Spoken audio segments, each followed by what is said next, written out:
नमस्कार, सत्यहिंदी.com पर आपका स्वागत। मैं हूं शैलेश। पेट्रोल में इथेनॉल मिलाने के मुद्दे पर विवाद जो है वो तेज होता जा रहा है।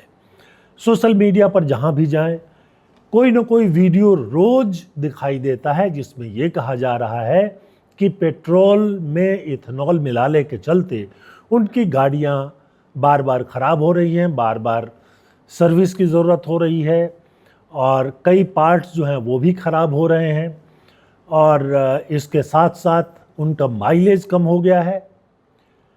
वास्तविकता क्या है, सच्चाई क्या है? हमने इसकी जांच पड़ताल की और कई विशेषज्ञों की रिपोर्ट्स का अध्ययन किया और ये समझने की कोशिश की कि क्या पेट्रोल में इथेनॉल मिलाने से कोई बड़ी समस्या गाड़ियों को हो सकती है या नहीं हो सकती है। गाड़ियों के जो मैन्युफैक्चरर हैं उनका क्या कहना है, क्या उनकी गाड़ियां जो हैं वो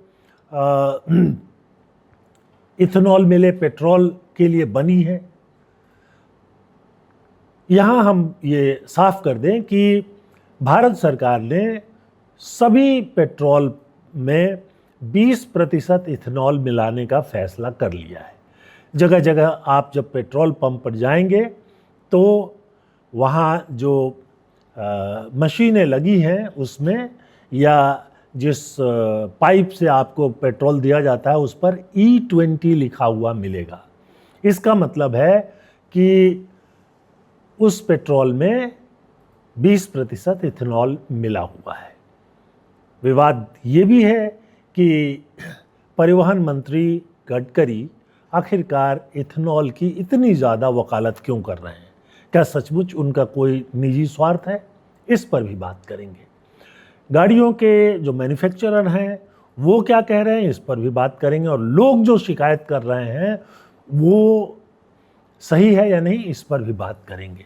क्योंकि भारत सरकार 20% ही नहीं, E80 यानी 80% या 100% इथेनॉल बेचने की तैयारी भी कर रही है। दुनिया के कई देशों में इथेनॉल मिले हुए पेट्रोल लेने या नहीं लेने पर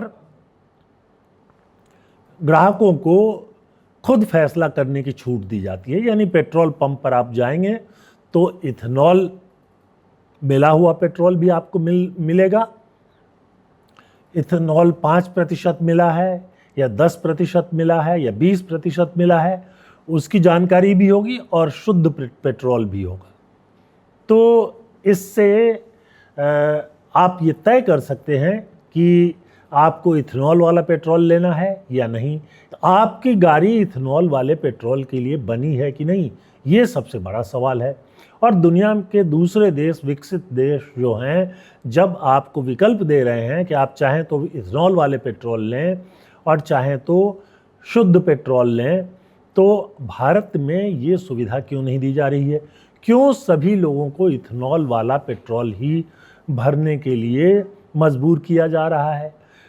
क्या इसका कोई असर जो है आपकी गाड़ी का जो इंश्योरेंस है उस पर पड़ेगा? ये भी एक सवाल है। बहुत सारे लोग जो हैं सोशल मीडिया पर इस मुद्दे को उठा रहे हैं।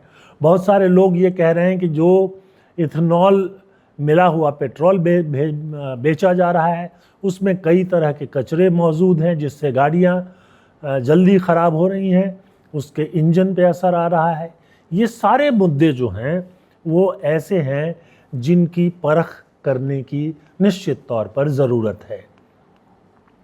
अब एक बात ये भी है कि अगर इथेनॉल से कोई नुकसान नहीं है तो दुनिया भर में पेट्रोल के लिए जो इतनी मारा मारी है उसमें वो इथेनॉल का उपयोग ही क्यों नहीं कर लेते हैं? एक तो ये बात है। दूसरी बात ये है कि इथेनॉल जो बनाया जा रहा है वो बनता है गन्ने के रस से, जिससे चीनी बनता है उसी से इथेनॉल भी बनता है।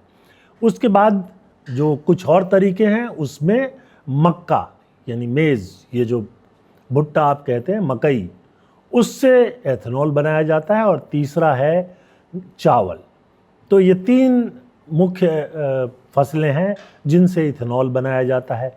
इनके उत्पादन में पानी कितना लगता है और भारत जैसे देश जहां अभी से पानी के संकट का अनुभव किया जा रहा है, क्या इन चीज़ों की खेती बढ़ने से हमारे सामने ये एक समस्या नहीं आएगी कि पानी की आगे चलकर बड़ी कमी हो सकती है?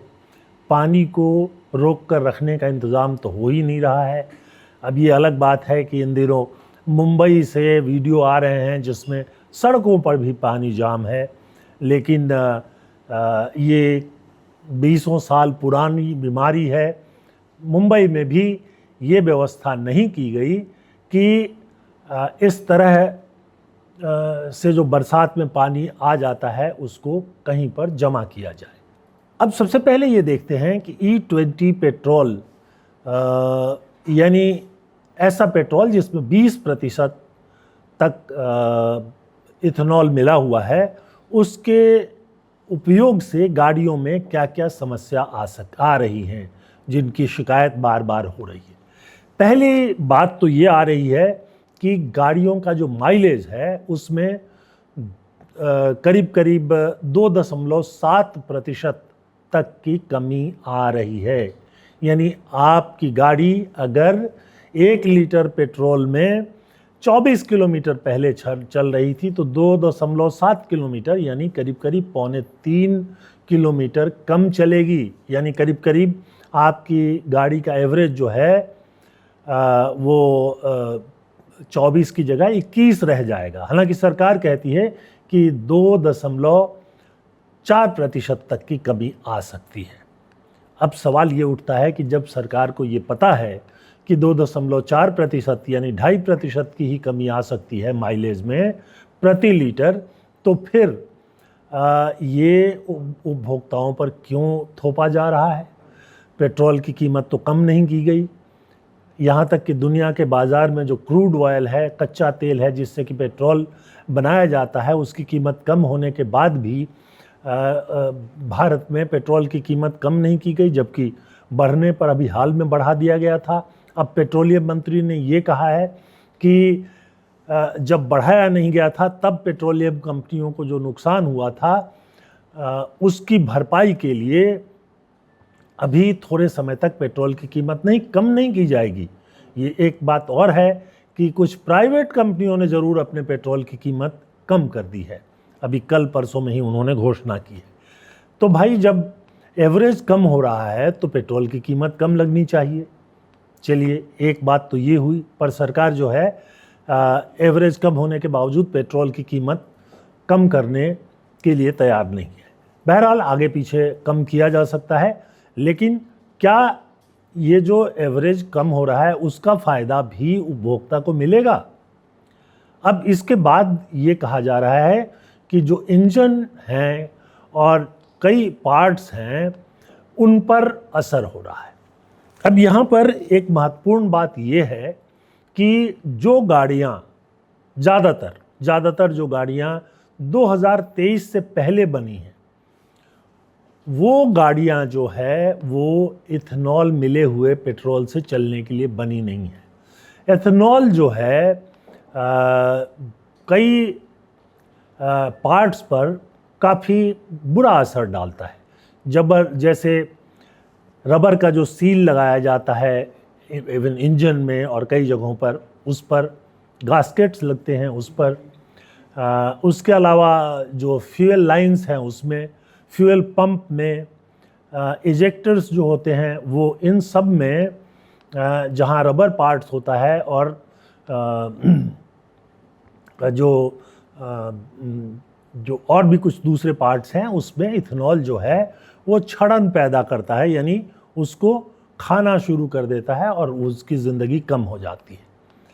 अब जो कार बनाने वाली कंपनियां हैं कि उनका कहना है कि 2023 के बाद जो गाड़ियां बनी हैं उनमें इसका ध्यान रखा गया है और इसलिए उनमें गड़बड़ी नहीं आनी चाहिए। तो पहले तो आप चेक कीजिए कि आपकी गाड़ी अगर 2023 से पहले की है तो आपके सामने कई तरह की समस्या जो हैं वो आ सकती हैं।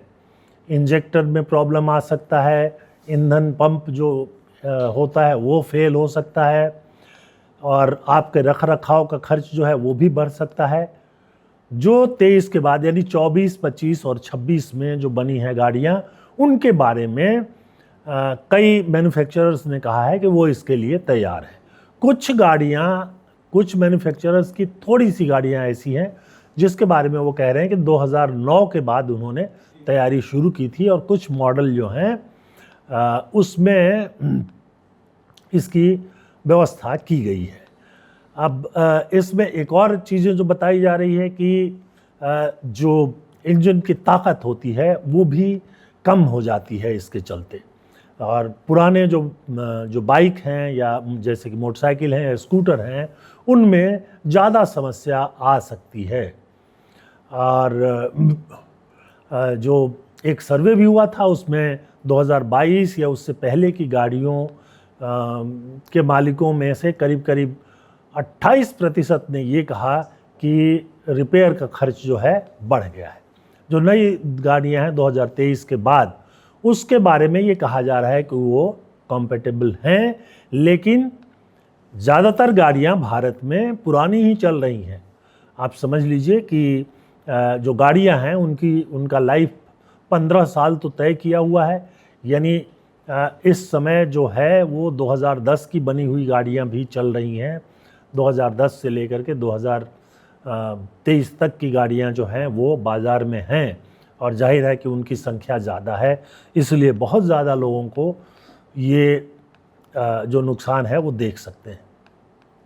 अब एक नज़र डालते हैं कि दुनिया के बाकी देशों में जो एथेनॉल है उसका उपयोग किस तरह से किया जाता है। इसमें सबसे आगे है ब्राज़ील।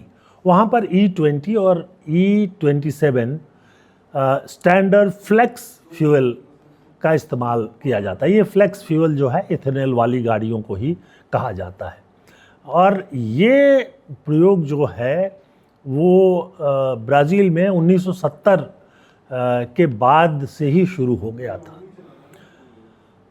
उसके बाद थाईलैंड को लें, जहाँ पर E20 भी उपलब्ध है और E85 भी है। भारत में तो अभी हाल में ही इंट्रोड्यूस किया गया, मतलब E20 जो है वो 2025 में इसके टारगेट को 20% के टारगेट को पूरा कर लिया गया। अन्य देश जो हैं जैसे USA, कनाडा, यूरोप आदि में E10 या उससे भी कम E5 यानी 5% या 10% इथेनॉल मिले हुए जो पेट्रोल हैं उनका इस्तेमाल होता है। जर्मनी, जापान, ऑस्ट्रेलिया में भी जो है E20 कंपलसरी नहीं है। अब सुप्रीम कोर्ट में ये विवाद पहुंचा था, हालांकि सुप्रीम कोर्ट ने ये कह दिया कि वो इसमें हाथ नहीं डालेंगे। कुछ लोग ये मांग लेकर गए थे कि इथेनॉल की मिलावट जो है वो बंद कर दी जाए, लेकिन सुप्रीम कोर्ट ने इसको नहीं माना। पहले ये खबर आई थी कि सरकार ने कहा कि अभी 1 साल के लिए प्रयोगात्मक तौर पर E20 को शुरू किया गया है, यानी 20% मिले हुए इथेनॉल मिले हुए पेट्रोल को शुरू किया गया है। 1 साल के बाद इसका रिजल्ट पता आएगा, लेकिन सरकार ने इसका खंडन कर दिया है, और उनका कहना है कि ये सारे जो प्रयोग थे वो किए जा चुके हैं और सोची समझी नीति का हिस्सा है। सरकार ये भी कह रही है कि गन्ना किसानों को ख़ास तौर पे और किसानों को जनरली फ़ायदा पहुंचाने के लिए ये नीति लाई गई है, और इसका एक मकसद ऊर्जा सुरक्षा भी है। अभी आपने देखा कि जब इराक और अमेरिका और इज़राइल के बीच युद्ध शुरू हुआ तो दुनिया में कई जगह पेट्रोल संकट अनुभव किया जाने लगा। कुछ देशों में पेट्रोल की भारी कमी देखी गई। बहरहाल अटॉर्नी जनरल जो सुप्रीम कोर्ट में उपस्थित हुए थे, उन्होंने कहा कि ये कोई प्रयोग नहीं है, ये सारी रिपोर्ट्स जो है प्रयोग जो है सरकार कर चुकी है, और उस रिपोर्ट के आधार पर E20 को लागू करने की बात की गई है। अब इस बहस के बाद सुप्रीम कोर्ट ने इस पर दखल देने से मना कर दिया। तो बहरहाल इसका मतलब ये है कि E20 जो है अब इस्तेमाल तो होता रहेगा। अब जो गाड़ियां हैं 2023 के बाद बन रही हैं, उनके कई निर्माता जो हैं जैसे Maruti Suzuki, Hyundai, Toyota, Honda आदि ने ये कहा है कि E20 जो है उसके कॉम्पेटेबल गाड़ियां बनाई जा रही हैं। मारुति और होंडा का कहना है कि 2009 से ही कुछ मॉडल वो E20 कॉम्पेटेबल बना रहे थे। पुरानी गाड़ियां, लेकिन 2023 से पहले की जो गाड़ियां हैं वो जो हैं उनमें E20 इस्तेमाल करने की का रिकमेंडेशन जो है कंपनियों ने नहीं दिया है, और इसके चलते गाड़ी के वारंटी का इशू हो सकता है। आपको पता ही है कि कुछ गाड़ियों के कुछ पार्ट्स पर लंबे समय के लिए कंपनियां वारंटी देती हैं, वो वारंटी आपकी ख़त्म हो जाएगी अगर ये पता चलेगा कि गाड़ी में जो खराबी आई है वो E20 पेट्रोल इस्तेमाल करने के कारण, यानी इथेनॉल मिले हुए पेट्रोल इस्तेमाल करने के कारण किया गया है। कुछ कंपनियां ऐसी भी है जैसे स्कोडा, उनका कहना है कि 2020 के बाद से उन्होंने अपनी गाड़ियों को E20 के लिए तैयार करना शुरू कर दिया। बहरहाल सरकार की योजना तो अभी ये है कि E80 तक ले जाए, मतलब 80% उसमें इथेनॉल मिलाया जाए। हालांकि दुनिया के बाकी देशों में जो ये प्रयोग किया गया वो बहुत सफल नहीं रहा है, और इसके सामने कई मुश्किलें हैं, उसको भी हम इस चर्चा में आगे चलकर शामिल करेंगे।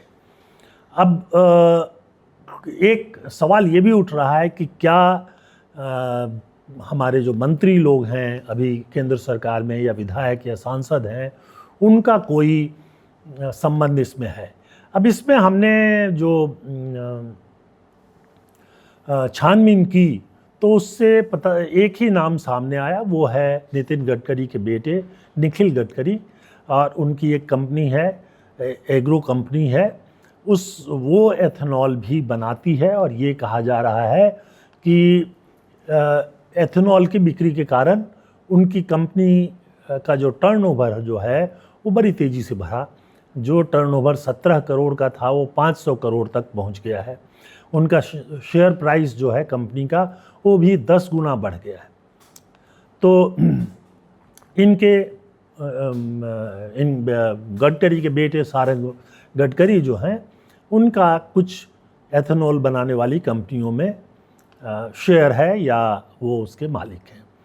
बहरहाल ये बड़ा मुद्दा नहीं है, क्योंकि बहुत सारे लोग एथेनॉल बना रहे हैं, और उसमें सारंग गडकरी जो हैं बहुत छोटे प्लेयर हैं। बड़े प्लेयर बजाज जैसे लोग हैं, और भी बहुत सारे लोग हैं जो पहले से ही शुगर इंडस्ट्री में थे, या कुछ और लोग जो नए सामने आए हैं। अब अभी जो भारत में एथेनॉल बनाया जा रहा है वो 3 चीज़ों से बनाया जा रहा है। एक तो गन्ने के रस से, उसके बाद मकई से, और चावल से।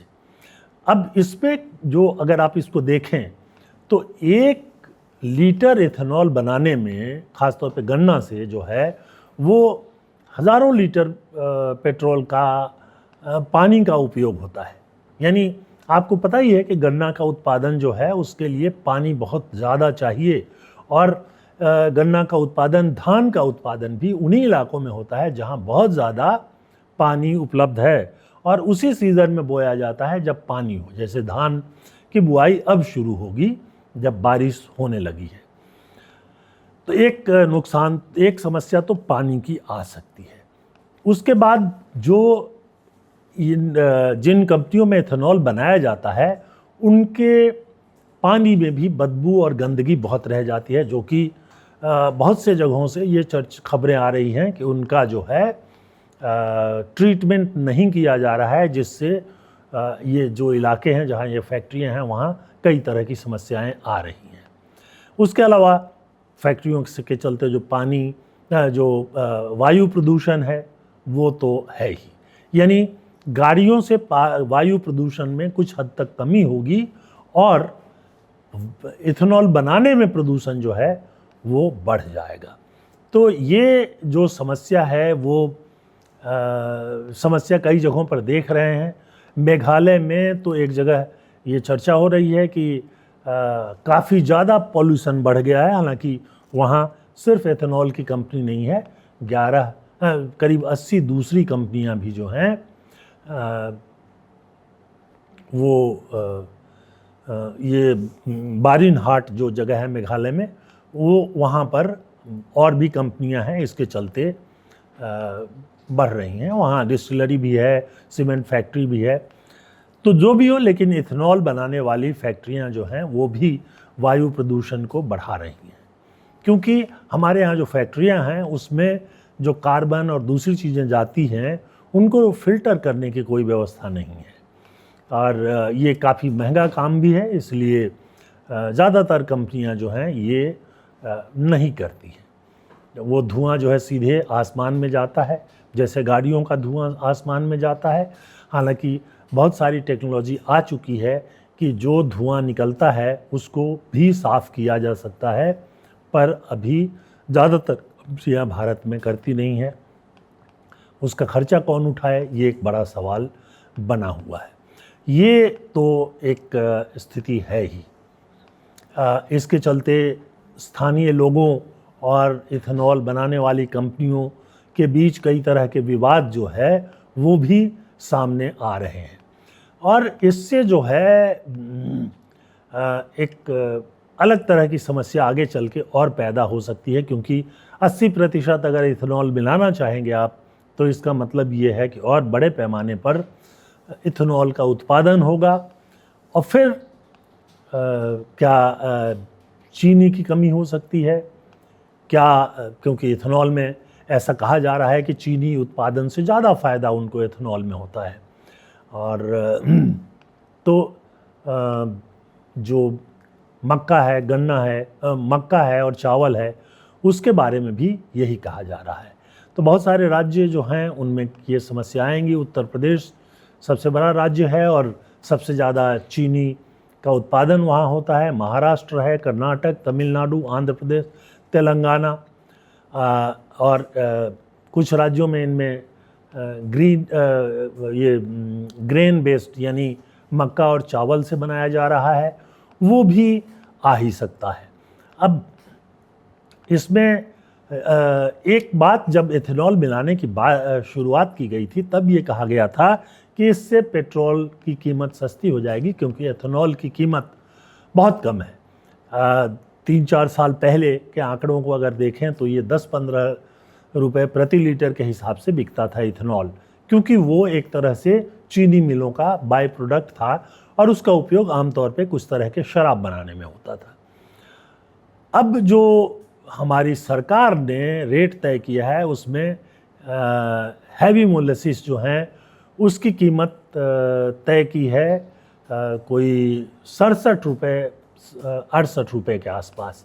बी हैवी मोलेसिस जो है बी श्रेणी का, उसका 60 तय किया है, और गन्ना जूस या सिरप जो है उसका 65 तय किया गया है। मक्का से जो बनता है उसका 71-72 रुपये लीटर तय किया गया है। तो सबसे कम जो कीमत दिया जाता है वो है FCI यानी फूड कॉरपोरेशन ऑफ इंडिया का जो चावल है, मक्का चावल ही है मुख्य रूप से, उसका 60 से 64 रुपये प्रति लीटर। और उसका कारण ये है कि FCI आमतौर पे जब उसका अनाज सड़ने लगता है तो इन कंपनियों को बेच देती है, और इसलिए वो बहुत कम दाम में मिलता है, तो और उसका उपयोग इथेनॉल बनाने में हो सकता है, तो इसलिए वो बिक जाती है। तो अब इथेनॉल का जो ऑर्डर है वो वाइल मैन्युफैक्चरिंग कंपनी जो हैं या रिफाइनरी जो हैं वो बड़े पैमाने पर ऑर्डर कर रही हैं। 10 अरब लीटर का ऑर्डर जो है वो उन्होंने 25-26 के लिए ऑलरेडी कर दिया है, और उसमें प्रोक्योरमेंट यानी उसको ख़रीदने का औसत कीमत अगर देखें तो 65-70 रुपये लीटर के आसपास होता है, जबकि जो क्रूड ऑयल वो लाते हैं वो इससे थोड़ा ज़्यादा ही महंगा होता है। तो इसलिए उनका तो फ़ायदा है, जो रिफाइनरीज़ हैं उनका फ़ायदा है, जो तेल कंपनियां हैं उनका फ़ायदा है, और इसलिए वो इसकी बिक्री को बढ़ाते जाना चाहते हैं। अब ये जो है पर्यावरण पर इसका कितना नुकसान होता है, तो एमिशन के बारे में जो स्टडी की गई है उससे ये पता चला है कि जो गन्ने से एथेनॉल बनता है उससे जो हमारी गाड़ियों में कार्बन वगैरह निकलता है, प्रदूषण निकलता है, वो 65% तक कम रहता है और जो मक्के से बनता है उसमें 50% तक कम होता है। तो ये जो कार्बन मोनोऑक्साइड है या हाइड्रोकार्बन्स हैं उसमें जो है 50% तक कम हो सकता है। लेकिन ये ध्यान रखिए कि जहाँ पर ये एथेनॉल बनाने की कंपनियां हैं वहाँ पर प्रदूषण बढ़ रहा है। उसके अलावा अगर पार्ट्स और वियर एंड टियर बढ़ेगा तो फिर इन पार्ट्स को बढ़ाने के लिए जहाँ कंपनियां लगी हैं उसमें भी प्रदूषण बढ़ेगा। तो अगर एक खास जो इसकी जांच पड़ताल होनी चाहिए कि उधर जो प्रदूषण बढ़ रहा है और इधर सड़कों पर जो कम हो रहा है उसमें फ़र्क कितना है। तो इसलिए ये बात जो है अब ज़्यादा चर्चा में है और ये कहा जा रहा है कि इसको ध्यान में रखने की ज़रूरत है। अब एक आखिरी मुद्दा ये है कि इथेनॉल बनाने पर पानी का कितना खर्च होगा। तो अभी कहते हैं कि गन्ना पर आधारित जो एथेनॉल बनता है उस पर एक प्रति लीटर खर्च जो है 2860 लीटर पानी के उपयोग से जो गन्ना तैयार होता है उससे 1 लीटर एथेनॉल बनता है। ये नीति आयोग की रिपोर्ट में भी है और इसमें ये भी कहा गया है कि 3630 लीटर तक खर्च हो सकता है। जो मक्का से बनता है उस पर 4670 लीटर और जो चावल से बनता है उस पर 10,790 लीटर पानी का खर्च होता है। और जिस तरह से ये अगर पानी का खर्चा है और अब एथेनॉल के लिए अगर गन्ना और चावल और मक्का ज़्यादा बोया जाएगा तो जाहिर सी बात है कि गाँवों में पानी की कमी और ज़्यादा होगी। ऑलरेडी कमी है। पंजाब से लेकर देखिए हरियाणा, पंजाब, पश्चिमी उत्तर प्रदेश जहाँ की इन चीज़ों की ज़्यादा बिक्री होती है वहाँ काफ़ी समय से पानी की कमी महसूस की जा रही है। तो जिस देश में चावल और मक्का आम लोगों को खाने के लिए उपलब्ध नहीं है वहाँ पर एथेनॉल बनाने के लिए खर्च किया जाना चाहिए पानी की नहीं, ये सोचने वाली बात है। एक बात ज़रूर है कि इस तरह का प्रयोग करके रखना अच्छी बात है। यहाँ तक कि 80% या 100% के लिए भी प्रयोग करके रखा जाना चाहिए कि कभी अगर दुनिया में तेल का संकट हो तो हम भारत में जो कुछ साधन मौजूद है उससे एथेनॉल बनाकर अपनी गाड़ियाँ चला सकें। लेकिन बेहतर तरीका ये होता है कि आप कुछ थोड़ी सी गाड़ियों पर उसका प्रयोग करें। उससे इंजन पर क्या असर होता है, गाड़ी के पार्ट्स पर क्या होता है, माइलेज पर क्या होता है, उसके बारे में एक आंकड़ा उपलब्ध हो जाए और तब जो है सभी गाड़ियों में भरने की बात करें। बहरहाल सरकार कह रही है कि सारा शोध किया जा चुका है और 20% तक भरने में कोई दिक्कत नहीं है और इसलिए अभी कोई शोध नहीं की जा रही है और सब कुछ जो है वो हमारे पास है। इसमें नीति आयोग की भी रिपोर्ट है और ये ज़रूर है कि चूँकि मक्के पर सबसे ज़्यादा पानी खर्च होता है इसलिए उसको उससे बनने वाले इथेनॉल को बढ़ावा देने की बात की जा रही है। लेकिन सवाल ये है कि अगर इसमें कोई दिक्कत नहीं है तो अमेरिका जैसे देश जहां मक्के का बहुत ज़्यादा उत्पादन होता है इथेनॉल क्यों नहीं बना रहे। दुनिया भर में जो पेट्रोल की कमी है उसके चलते अभी जो संकट आया उसमें अमेरिका में भी पेट्रोल की कीमत बढ़ी, लेकिन वो मक्के से इथेनॉल बना के 20% क्यों नहीं डाल रहा है। इसका जवाब जो है वो भी सरकार को देना चाहिए। अब ये सब कहा जा रहा है कि ड्रिप इरिगेशन यानी वो जो ड्रिप सिंचाई होती है उन सब का प्रयोग करके पानी का इस्तेमाल कम करना चाहिए। बहरहाल ये एक समस्या, पानी की समस्या आने वाले दिनों में आएगी, क्योंकि अगर E20 यानी 20% से भी पेट्रोल में इथेनॉल बढ़ाया जाता है तो हमें देखना होगा कि ये सारी चीज़ें कहाँ से आएंगी। अभी जो समस्या है वो गंभीर समस्या है 2023 तक बनी हुई गाड़ियों को लेकर, और जाहिर सी बात है कि उन गाड़ियों में ये समस्या अगले 10 साल तक, जब तक उनकी लाइफ है तब तक बनी ही रहेगी। 10 साल से ज़्यादा ही उनकी लाइफ है, तो उनमें बनी रहेगी। पार्ट्स जो आ रहे हैं बदले जाएंगे, खर्चा बढ़ेगा, और वारंटी पर क्या होगा, इंश्योरेंस कंपनी क्या करेगी, ये सारी चीज़ें जो हैं वो महत्वपूर्ण हो जाती हैं। क्योंकि अगर कंपनियों को ये पता चलता है कि ये जो समस्या है उसका कारण एथेनॉल है, तो वो क्या करेंगी। एक जो और बात आ रही है कि एथेनॉल में गंदगी है, यानी उसकी डिस्टिलिंग जो है प्रॉपर तरीके से नहीं हो रही है और पेट्रोल में मिला दिया जा रहा है, तो ये एक और गंभीर समस्या की तरफ ध्यान दिलाता है। कचरा जाएगा तो जल्दी से जल्दी इंजन चोक हो जाएगा, बहुत सारे पार्ट्स खराब हो जाएंगे और वो भी समस्या आएगी। इस पर भी कोई ध्यान है, ये बात अभी सामने आई नहीं है। चलिए अब हम आपसे जानना चाहेंगे कि पेट्रोल में एथेनॉल अभी मिलाया जाना चाहिए या नहीं, 20% मिलाया जाना चाहिए या नहीं। जर्मनी जैसे देश जो हैं वो सिर्फ 5% या 10% मिला रहे हैं। क्या हमारा भी लिमिट कम होना चाहिए ताकि गाड़ियों में एवरेज भी रहे और उसके साथ साथ जो है वो पार्ट्स भी खराब नहीं हो। लेकिन सरकार का अपना तर्क है, उनके सामने दो चीज़ें हैं।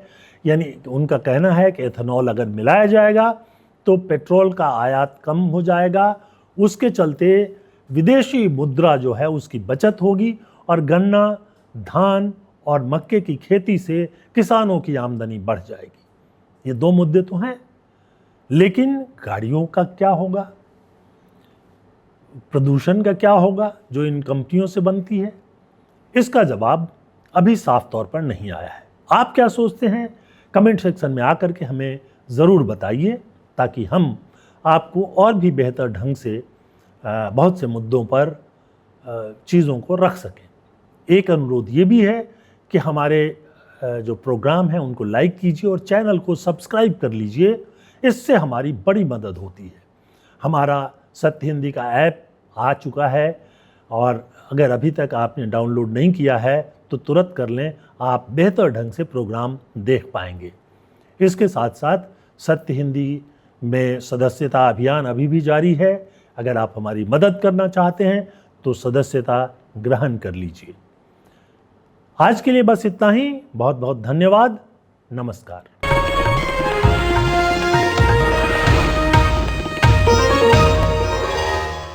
Copyright disclaimer under Section 107 of the Copyright Act 1976. Allowance is made for fair use for purposes such as criticism, comment, news reporting, scholarship, and research. Fair use is a use permitted by copyright statute that might otherwise be infringing.